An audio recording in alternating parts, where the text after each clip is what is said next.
Siapa bilang unsur tradisional nggak bisa gabung kolaborasi dengan unsur modern? Contohnya rumah ini. Modelnya seperti farmhouse, tapi di dalam lantai atas itu konsepnya rumah panggung. Pakai kayu ulin pula. Mau lihat seperti apa hasilnya? Yuk. Selamat datang di rumah hasil persilangan antara konsep tradisional rumah panggung dengan barn house. Kita mulai dengan masuk ke ruang tamu formalnya. Sudah ditata dengan begitu indahnya ya. Dan permainan cermin di sini membuat ruangan ini menjadi lebih lega lagi rasanya.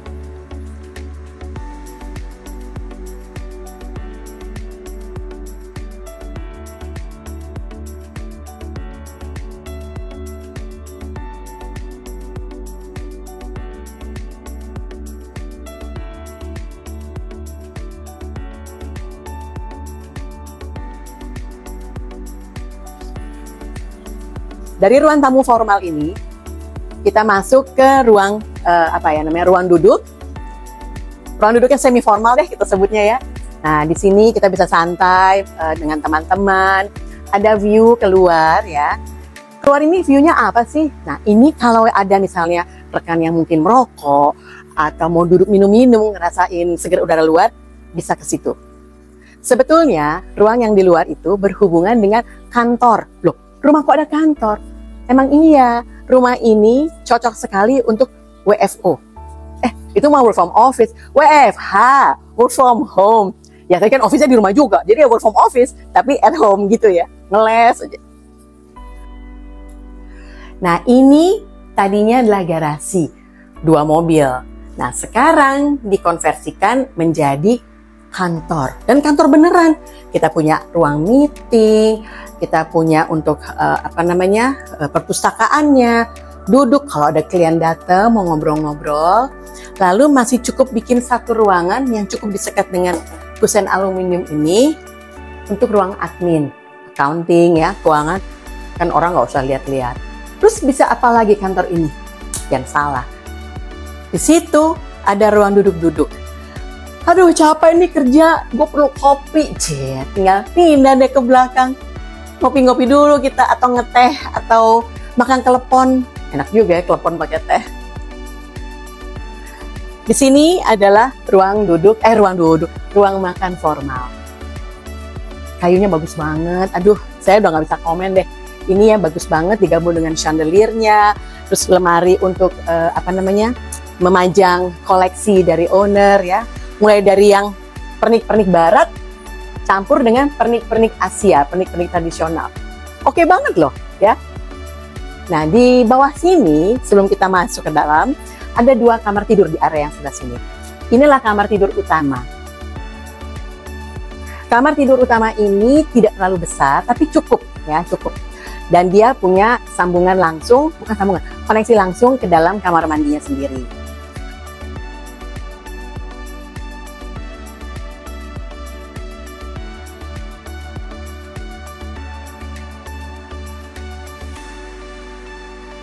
Bersebelahan dengan ruang tamu formal adalah ruang tidur anak yang pertama.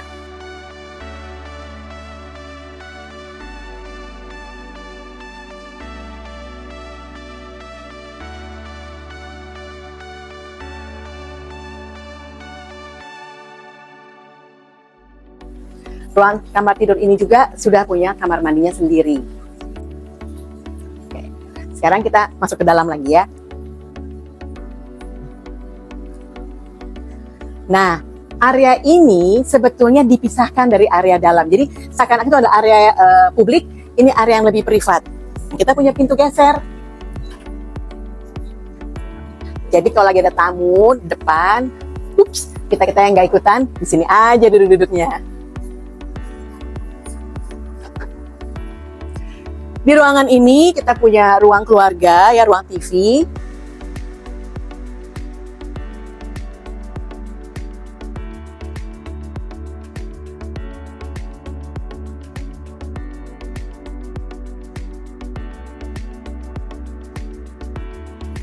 Area ruang makan, dan ada dapur bersih, dapur kering. Dapur keringnya juga sudah lengkap. Ada kompor 4 tungku, bahkan 5 itu kalau saya nggak salah itu 5 tungku, lemari es, kitchen island ya, semuanya lengkap. Jadi kalau pagi-pagi mau sarapan, ya di sini aja, nggak usah jauh-jauh ke dapur dapur basah, cukup di dapur kering aja. Nah, sekarang kita ke belakang. Di belakang ini kita punya teras ya. Terasnya ada bukaan. Nah, bukaannya ini yang enak karena apalagi barusan hujan. Jadi cool dan gak ada nyamuk loh di sini. Bangunan ini tidak nempel ke dinding samping, sehingga sirkulasi udaranya bagus sekali. Dan untuk setiap kamar, karena semua kamarnya ada di barisan sini ya, kecuali satu, bukaan jendelanya langsung ke terasnya, jadi enak banget.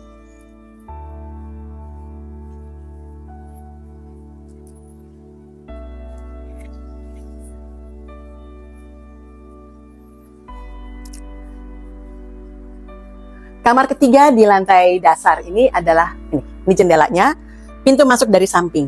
Oh, tersembunyi sih. Namanya juga kamar anak laki, dia mau dong punya entrance sendiri. Dan kalau masuk rumah dari depan, dia cukup tadi lewat samping bangunan, langsung ke kamarnya. Tapi kalau lagi hujan atau malam-malam mau masuk ke dalam, sementara pintu sudah dikunci, gimana ya? Tenang, ada yang namanya pintu darurat.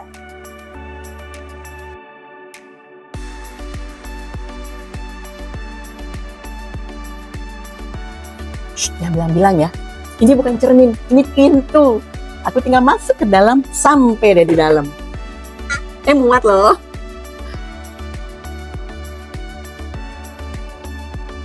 Nah, kamar ini pun punya kamar mandinya sendiri, dan ini adalah pintu masuknya sendiri.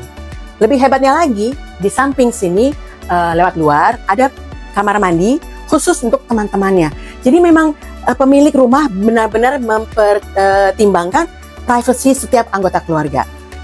Jempol banget.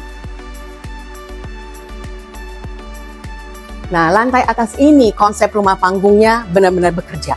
Pertama ini, gak roboh kan? Ini adalah kayu ulin.